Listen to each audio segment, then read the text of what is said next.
As I was watching Parting go through the Intel Extreme Masters bracket, I noticed one thing in his play. In all of his matchups, he had a very, very special opener. Now, usually when I talk about openers, you guys probably are used to it, that I'm talking about what happens after the Cybercore finishes. So I would have been surprised over, oh look, he's opening Twilight Council a lot and Blink.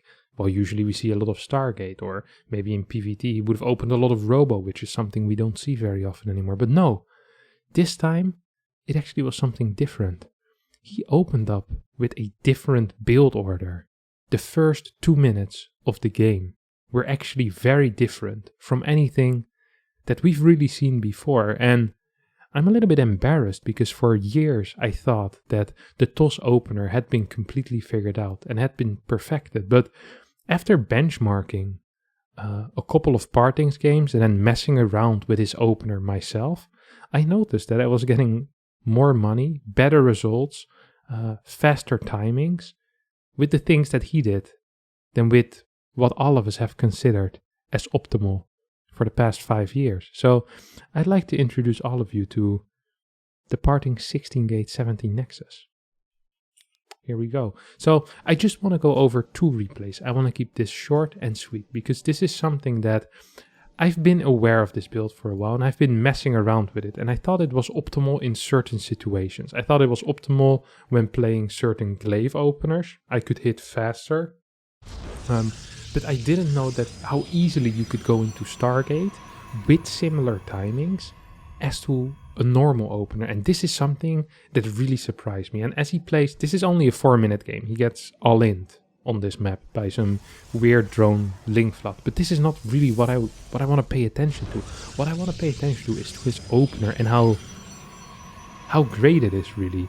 When I saw this opener and I saw him play it with single gas against Terran, I saw him play it with single gas against TOS, I was like, okay, this is a single gas opener, it makes sense. You delay the second gas for a long time and you can still get a fast Cybercore. But instead what he does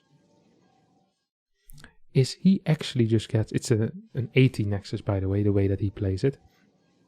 He gets a very fast second gas on, delays his Cybercore a bit, but it's not really a delay. In compared to what it normally would be. It's actually at a very, very similar timing. So we see he builds an 18 Nexus and then gets an 18 gas. Okay. Gets a 19 gas. So double gas before his Cybercore. He gets one more probe. So he's going to delay his Cybercore, sure, by a little bit, by that one gas, basically.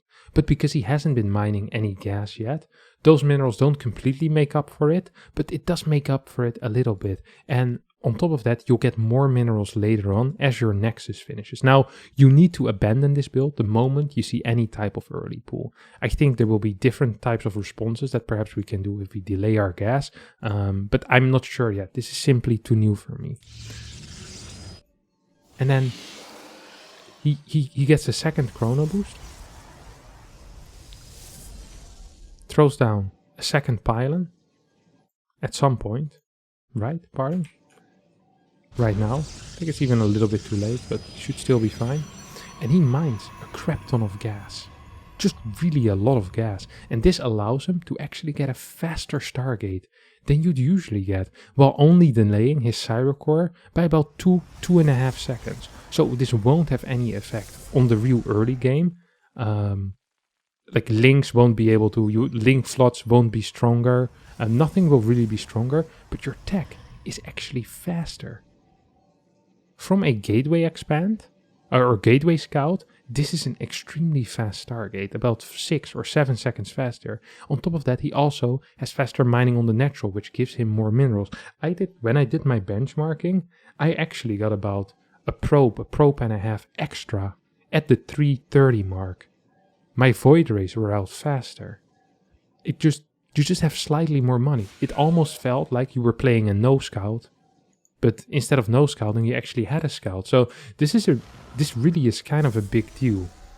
And really all that he changed is just the opener. He added a second gas, a way faster Nexus, gives him slightly more chrono boost energy as well. And then it allows him to get slightly faster attack than usually viable. And from there on out, you can just do whatever. You can play your Stargate, you can play your Twilight build, all from this opener. But just the first 2 minutes have fundamentally changed, at least for me personally. And now it is possible that in the next week or the next 2 weeks, I'm going to play this build a bunch and I'm going to find major downsides to this. That is possible, but just the fact that this type of innovation is still possible after so long is A, really, really cool, and B, kind of embarrassing for all the tosses. That we hadn't figured this out sooner, that we haven't experimented. I'm someone that kind of prides myself on, whenever I see a build, I look at it and go like, I think this can be done in a more optimal way. But I didn't think it was possible to do this with the first 2 minutes. I looked at it many times. I thought of skipping gas, but I never really got the gate nexus timing correct. And Parting just showed it here. And I have one more replay of a build that we all should know, the 4-gate glaive, which I kind of optimized. So I kind of want to show that one, but this one is just showing that the first 2 minutes and how cool it is. So let's hop into that second one and see what I managed to do there. So this is a build that after I saw Parting play this in PvT, I decided that I wanted to try this in PvZ. So I loaded up a game against the AI, and this is, I think, the 3rd or 4th try that I had. And I was like, because one of the best builds for me to benchmark has been the 4-gate glaive, and I wanted to see if I could get better results with this opener. And usually the timing that we were hitting after blocking our opponent's natural, if we hit it very tightly, would always be 420, and that is the timing of our first 4 adept warp in. So I always timed it with our big first 4 adept warp in. I didn't really care about anything else. That was a good timing. And then I checked the probe count, obviously, if that's about equal. And just making sure that everything kind of flows. So I opened here with an 18 Nexus, 16 gate, 18 Nexus. And in this case, I was like, you know what? I think I can kind of change it up. Instead of, back then he didn't do double gas, so I just play single gas, and I go 18 core as well to get a very fast cybernetic score with this. And really, it is the same idea that he had. It's this 18 Nexus, but just with a single gas before that core. You see, I can get it about 4 or 5 seconds faster than he did in his game. Maybe my probe micro also was slightly better. Who can tell? I can't. And there's a lot of potential here to play around with chrono boost, saving it, using it later on. Like, I think the next few weeks, I wouldn't be surprised if we see a lot of new build orders. But let me just actually focus on exactly what I'm doing here. So I'm getting the gas, I'm getting the pylon, then my second gas. And you see, I'm kind of mining in an optimal way. 16 on minerals almost the entire time, and once this one finishes up, I can kind of start rallying into this, and I think I pull 1 extra worker into it as well. So yeah, I kind of leave at 15, and then eventually I go back onto 16 workers on minerals. I chrono boost my first adept straight away, start my warp gate, and then from here on out, it's pretty much doing what we've always known, and that's Stalker, Twilight Council, Robotics Facility, pulling out of gas as you build your Robotics Facility. So just the same motions. You're doing the exact same build order, except you can just do it slightly faster. Second gateway,